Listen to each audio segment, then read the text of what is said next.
घटना को मैंने सुना था कि सीवान में AK-47 चली, लेकिन सिर्फ AK-47 नहीं चली थी, बाकायदा पिस्टल से जानबूझ करके इस तरह से गोली मारी गई है कि जरा सा जिंदगी बच गई, वरना शायद ये दोनों बच्चे इनकी मौत हो चुकी। और मुझे हैरत है कि जो सीवान के पुलिस अधीक्षक महोदय हैं, उन्होंने अपनी टीम में किस तरह के बर्बर लोग पाल रखे हैं, जो न सिर्फ AK-47 चलाते हैं बल्कि पिस्टल से सीधे 15 साल के 20 साल के नौजवान युवाओं को गोलियां मारते। मंत्री से कहूंगा कि ऐसे पुलिस अधिकारियों का गिरेबान पकड़िए जो आपके नागरिकों को सीधे गोली मारने की हिम्मत रखते हैं। आखिर ये साहस कहां से आता है? करूंगा कि दोनों परिवारों को हम अल्पसंख्यक विभाग की तरफ से 1-1 लाख रुपए की आर्थिक मदद भिजवाएंगे। घटना को मैंने सुना था कि सीवान में AK-47 चली, लेकिन सिर्फ AK-47 नहीं चली थी, बाकायदा पिस्टल से जानबूझ करके इस तरह से गोली मारी गई है कि जरा सा जिंदगी बच गई, वरना शायद ये दोनों बच्चे इनकी मौत हो चुकी होती। एक को सीधे गले पे गोली लगी है और एक को सीधे बाईं तरफ यहाँ गोली लगी है। ये गोली थोड़ा सा नीचे लगती तो शायद जिंदगी न बच पाती।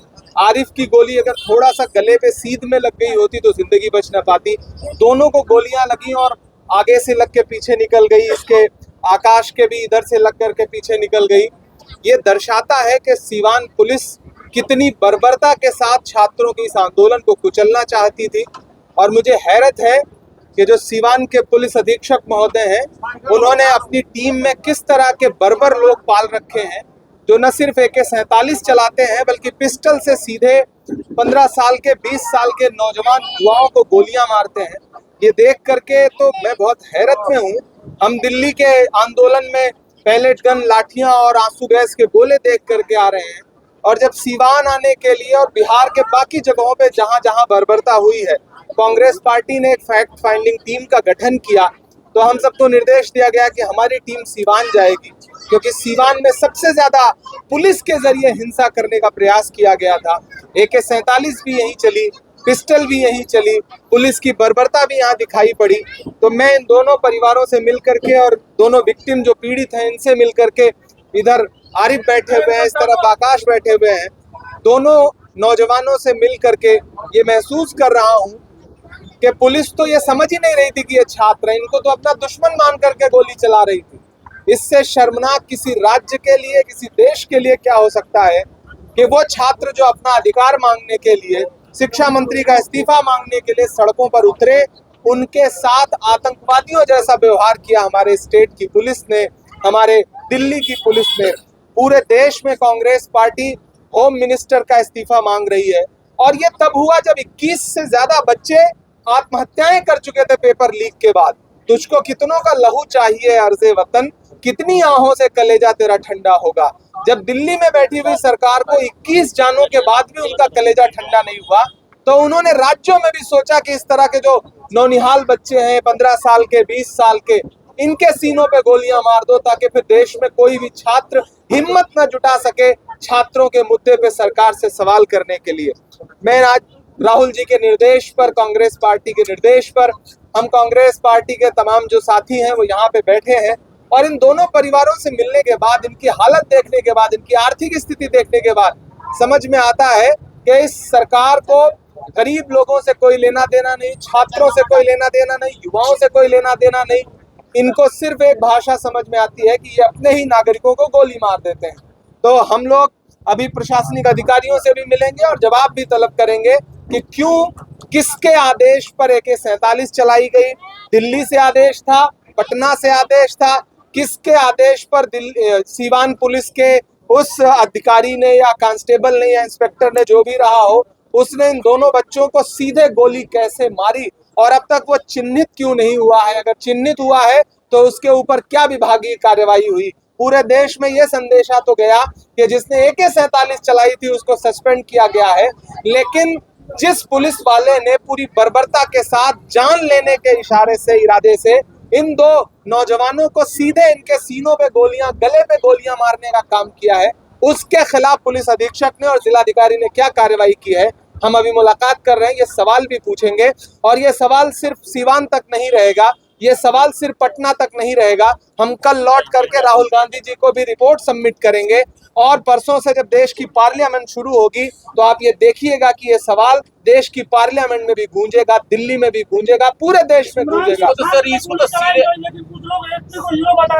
कह रहे हैं कि एसपी जलने से बचा दिए, सिवान को जलने से बचा दिए। इससे शर्मनाक क्या हो सकता है कि एक धड़ा ऐसा है जो छात्रों को पीटने वाले, छात्रों को गोली मारने वाले, छात्रों पे पैलेट गन चलाने वाले लोगों को हीरो बता रहे हैं। इससे शर्मनाक क्या हो सकता है? मैं तो प्रदेश के मुखिया से कहूंगा, मुख्यमंत्री से कहूंगा कि ऐसे पुलिस अधिकारियों का गिरेबान पकड़िए जो आपके नागरिकों को सीधे गोली मारने की हिम्मत रखते हैं। आखिर ये साहस कहां से आता है उनको? ये ताकत उनको कौन देता है? दिल्ली पुलिस कमिश्नर ने इसी तरह से बर्बरता पूर्वक पैलेट गन चलाया और शुरू में दिल्ली पुलिस मना करती रही कि पैलेट गन नहीं चलाया, पैलेट गन नहीं चलाया। लेकिन जब राहुल गांधी जी ने गृह मंत्री को घेरना शुरू किया और उनका गिरेबान पकड़ना शुरू किया, उनको चिट्ठी लिखी, तब मजबूर होकर के पुलिस ने स्वीकार किया कि वहां पैलेट गन चलाई गई। आज जो यहाँ मना कर रहे हैं कि पुलिस ने एक आदमी ने AK-47 चला दी, मैं तो उनसे कहूंगा कि आए आरिफ और आकाश से मिलकर के देख लें इनके गले पर, इनके कंधे पर जो गोलियों के निशान हैं वो पुलिस अधिकारी की गोलियों के निशान है। जिला प्रशासन तो इसे इनकार कर रही है कि यहाँ पे AK-47 चला है। आर्थिक रूप से ये लोग, जिला प्रशासन, मुझे लगता है अगर जिला प्रशासन वीडियो को झुटलाना चाहता है तो झुटला नहीं पाएगा। आप कैसे झुटला सकते हैं जो वीडियो में दर्ज है कि आपका एक पुलिस वाला कांस्टेबल है, पुलिस वाला है, वो लगातार AK-47 से सीधे लोगों पर फायर कर रहा है। कोई हवा फायरिंग भी नहीं, हवाई फायरिंग भी नहीं, सीधे लोगों पे भीड़ पे फायरिंग कर रहा है। एक एक करके सवाल को हटाने की मांग करेंगे आप? सिर्फ हटाने की नहीं बल्कि उनकी जवाबदेही तय हो, विभागीय जांच हो, और अगर पुलिस अधीक्षक दोषी हैं तो उनके खिलाफ कार्रवाई होनी चाहिए। आप छोटे छोटे कांस्टेबल और छोटे अधिकारियों को चिन्हित करके उनके खिलाफ कार्रवाई करके जिले के पुलिस कप्तान बच नहीं सकते हैं इससे। बच्चों का जो लहू बहा है उसकी जवाबदेही कौन तय करेगा? और लाठीचार्ज मामला जो है सदन में उठा, लेकिन उस समय मोदी और शाह गायब दिखाई दिए। बिल्कुल उनको हिम्मत नहीं है कि वो आकर के छात्रों के सवाल पर देश की संसद का सामना कर सके।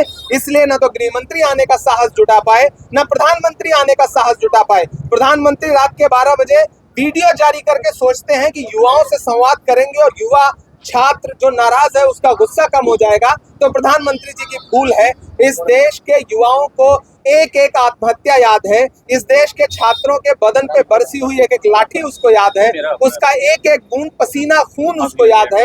आरिफ हो या आकाश हो, इनका खून जो है वो सिवान भी नहीं भूलेगा, बिहार भी नहीं भूलेगा। एक तो सबसे बड़ा सवाल ये है कि लगातार बीजेपी की भी सवाल हो रही है कि इसमें गृह मंत्री को न घेरा जाए, इसमें मजिस्ट्रेट की है, लेकिन मजिस्ट्रेट को लेकर तो अभी तक कोई सवाल नहीं उठ रहा है कि आखिर उस दिन मजिस्ट्रेट कहाँ थे और मजिस्ट्रेट की कार्रवाई किस तरह से पुलिस को घेरा जा रहा है, पुलिस पर सवाल उठाया। लेकिन आप जिस भी चैनल से हैं, मेरा आपसे सवाल है मित्र कि अगर आपका संपादक न चाहे तो आप कोई स्टोरी अपने चैनल पे चला सकते हो, नहीं चला सकते। इसी तरह से अगर गृह मंत्री न चाहे तो दिल्ली का पुलिस कमिश्नर लाठीचार्ज करवा सकता है, पैलेट गन चलवा सकता है। क्यों नहीं घेरा जाए? हम कह रहे हैं सब पे सवाल है, हर प्रशासनिक अधिकारी पे सवाल है, लेकिन देश के मुखिया और गृह मंत्री पे सबसे ज्यादा सवाल है। बिहार में कोई घटना घटेगी तो पुलिस अधीक्षक से सवाल होगा, लेकिन गृह मंत्री से भी सवाल होगा ना। अल्टीमेट मुखिया कौन है? आप एक खराब स्टोरी कर दो तो आपके संपादक से पूछा जाएगा, चैनल के मालिक से पूछा जाएगा, तो सरकार का मुखिया कौन है? गृह मंत्री से सवाल पूछा जाएगा, उनसे बात पूछी जाएगी कि आप जो है जवाबदेही तय करिए। वो सामने नहीं आ रहे। आरिफ का परिवार गरीब है सर, आर्थिक रूप से कुछ मदद की बिल्कुल, सिर्फ आरिफ ही नहीं, आकाश का भी परिवार गरीब है और हम आश्वस्त करते हैं अल्पसंख्यक विभाग की तरफ से। अभी हम आकाश भाई भी, विनोद जी से भी बात हो रही थी, मनोज भाई से भी बात हो रही थी और हमारे विक्रांत भाई से भी बात हो रही थी।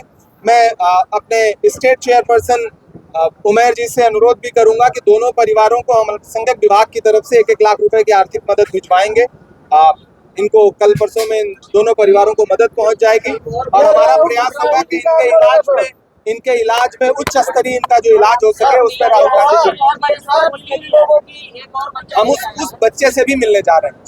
हम उस बच्चे से भी मिलने जा रहे हैं।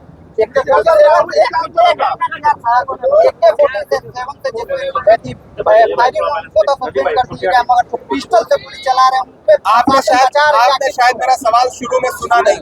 सिर्फ AK-47 वाले को सस्पेंड किया गया है जिन्होंने जान लेने के इरादे से गोली चलाई और उनकी गोली लगी है आकाश को और आरिफ को, बुलेट गौड़ को, उनकी जवाबदेही कब तय होगी? जवाबदेही तय करनी पड़ेगी, पुलिस अधीक्षक को जवाबदेही तय करनी पड़ेगी।